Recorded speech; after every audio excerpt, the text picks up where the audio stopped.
નમસ્કાર, મંતવ્ય ન્યૂઝમાં આપનું સ્વાગત છે। હું છું કુંજ। મહત્વના સમાચારોથી બુલેટિનની શરૂઆત કરીએ। સૌપ્રથમ સમાચાર સામે આવી રહ્યા છે સુરેન્દ્રનગરથી, જ્યાં ગણોત ધારા મુદ્દે ખેડૂતો લડી લેવાના મૂડમાં છે।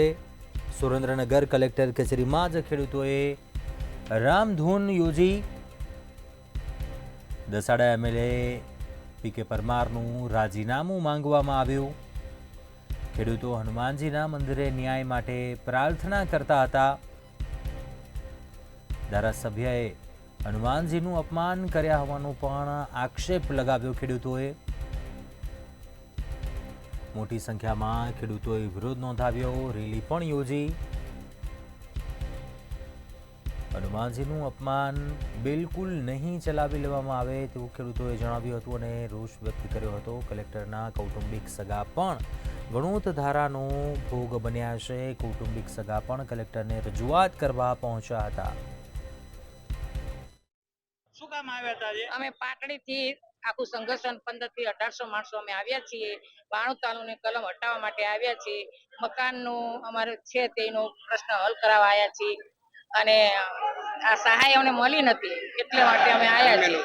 જમીનની સહાય મળી નથી, નિષ્ફળ જઈને એટલે આવ્યા છીએ અને રાજુભાઈને અમે કલેક્ટર સાહેબને વિનંતી કરી કે સાહેબ અમને 5 મિનિટ ટાઈમ આપો તો તમે નીચે આવો તો બધા ખેડૂતો તમને જોઈ અને આવેદન પત્ર આપે તો બધા ખુશ થાય। એટલે તમે અમે વાત કરી એટલે સાહેબે મંજૂર કરી કે ચલો સાહેબ તમે આવ્યા છો ભાઈબા તો ચલો 2 મિનિટ માટે હું આવું। એટલે 2 મિનિટ માટે બધા એના સંઘર્ષણ હતું બધું જોઈ અને બધું નિરાકરણ લાવશે અને પછી બધું કરશે।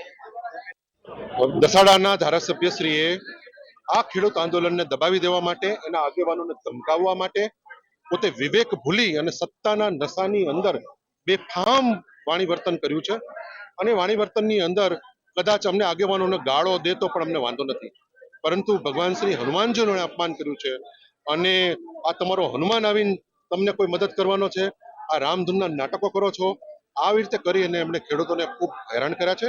મારી માંગણી છે કે ભારતીય જનતા પાર્ટી જો પોતાને હિન્દુ સંસ્કૃતિ વાળી, હિન્દુ ધર્મના રક્ષક ગણાવતી હોય તો આવા ધારાસભ્યને તાત્કાલિક એને ભાજપમાંથી સસ્પેન્ડ કરવા જોઈએ અને એમને ધારાસભ્ય પદેથી પણ એમનું રાજીનામું લઈ લેવું જોઈએ અને જાહેરમાં આવી અને ભાજપના પ્રદેશ પ્રમુખ અને મુખ્યમંત્રીએ ગુજરાતની માફી માંગવી જોઈએ કે અમારો ધારાસભ્ય આવી રીતનો આવા સંસ્કારવાળો નીકળો એટલે અમે ગુજરાતની જનતાની માફી માંગી છે।